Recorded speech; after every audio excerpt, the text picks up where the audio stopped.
ওর একদম এক পশলা বৃষ্টিও হয়ে গেল। সন্ধ্যেটা ধরে দিলাম থেকে যাদবপুরের অটোতে।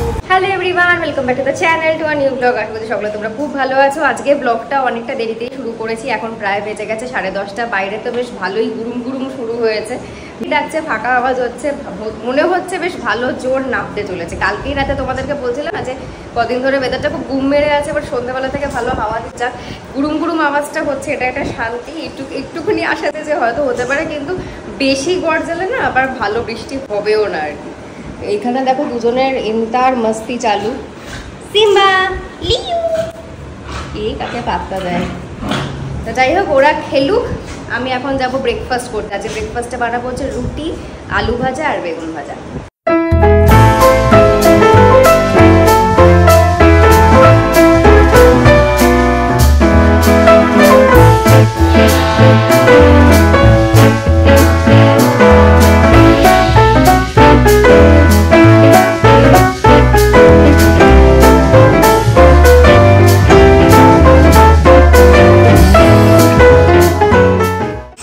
বৃষ্টি নেমেছে দেখো, আর সাধে সোধা মাটির গন্ধ।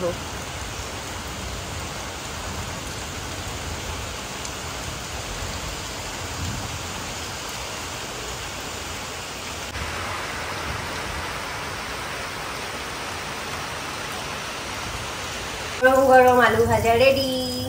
বাইরে তো সুন্দর একদম এক পশলা বৃষ্টিও হয়ে গেল, তোমাদের সাথে শেয়ারও করলাম। ওয়েদারটা একটু ঠান্ডা ঠান্ডা হলো কি না হলো, ব্যাস বৃষ্টিটা আবার থেমে গেলো। জানি না আবার সেই গুমোট গরমটা হবে নাকি, কিন্তু মেঘ ডাকাটা কিন্তু থামেনি। মেঘ ডাকাটা ভালোই মেঘ ডাকছে, প্লাস একটুখানি ঝড়ো ঝড়ো হাওয়াও দিচ্ছে, আকাশে ভালো মেঘ রয়েছে। এবার ঠাকুর করে যদি একটু ভালো বৃষ্টিটা হয়, কেন কিন্তু ভালো বৃষ্টিটা না হলে না আবার সেই গুমোট একটা গরম হবে। কি 5 কি 7 মিনিট একটুখানি ভালো করে বৃষ্টি হলো, সেই থেমে গেল। এখন একটু বৃষ্টি নেই, শুধু মেঘ ডাকা রয়েছে।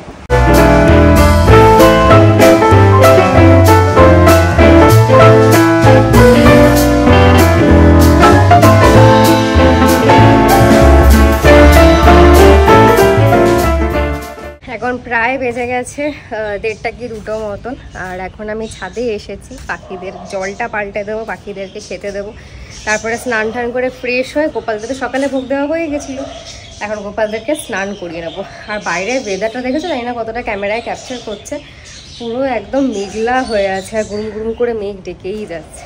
আজকে বিকেলবেলা আবার রঙ্গবতী রিলেটেড একটা শ্যুট আছে, যেটা হচ্ছে মুকুন্দপুর সাইডে। এবারে বৃষ্টি না হলে তো ঠিক আছে, ওয়েদারটা ভীষণই প্লেজেন্ট, বাট বৃষ্টি হয়ে গেলেই মুশকিল হয়ে যাবে। আমাদের 5টা 5:30টার দিকে বেরোর আছে, এবার দেখি ততক্ষণে কি ওয়েদারটা থাকে।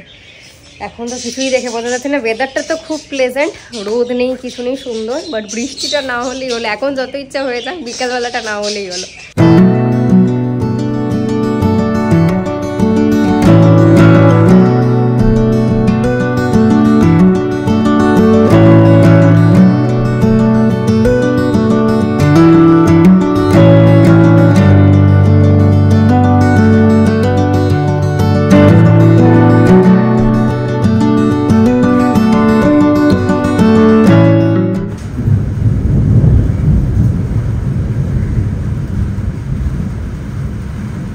এখন বাজে 5:30, আর থ্যাঙ্কফুলি বৃষ্টিটা থেমে গেছে। বৃষ্টিটা ভালোই জোরে নেমেছিল, এখনো গুরুম গুরুম করে মেঘ ডাকছে, কিন্তু বৃষ্টিটা আর হচ্ছে না। আমি এই জন্য রেডি হয়ে নিয়েছি, আর ঠাকুরদের সন্ধ্যেটা ধরে দিলাম।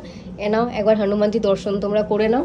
কালকেই হনুমানজি এসেছে, মানে পরশুদিন এসেছে, কালকে প্রতিষ্ঠিত হয়েছে। তো যাই হোক, এখন বেরোবো। আমি সন্ধ্যাটা এই কারণে দিলাম, কারণ ফেরার কোনো ঠিক নেই, কখন ফিরবো তার কোনো ঠিক নেই। রাত্রিবেলা 9:30টাও বেজে যেতে পারে, বা 10টাও বেজে যেতে পারে, বা বৃষ্টি যদি নামে, বৃষ্টিতে কোথাও আটকে গেলে তখন আরও দেরি হয়ে যেতে পারে। তো ঠাকুর কি ততক্ষণ না খেয়ে থাকবে, সেজন্য একেবারে সন্ধ্যাটা দৌড়িয়ে এরপরে বেরোচ্ছি। পাক্কা 6টা বাজে, আর এই জাস্ট বেরোলাম।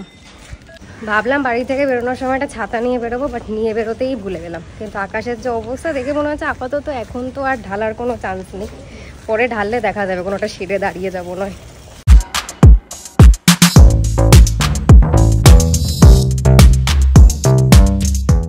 এই জাস্ট নামলাম তারাতলাতে, এবার এখান থেকে যাদবপুরের অটোতে উঠবো।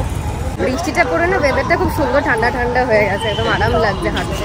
রাস্তায় খুব বড় সড়ো একটা ট্রাফিক, তাই নেমে পড়লাম সামনেই যাদবপুর মোড়, এখান থেকে কালিকাপুরের অটোতে উঠবো। এখন বাজে রাত্রি 9:30, প্রায় অনেকটাই দেরি হয়ে গেল। বাড়িতে গিয়ে পুচকেগুলোকে খেতেও দিতে হবে। এখানে কাজবাজ মিটিয়ে এখন ডিরেক্ট যাচ্ছি বাড়ি। এখন যেহেতু রাতে 9:45 বেজে গেছে আর কোথাও তারাতলার ওটা পাওয়া যাচ্ছে না, একদম ফাঁড়িতে যাচ্ছে বা ফাঁড়ি থেকে ব্রেক করে তারাতলা যেতে হবে।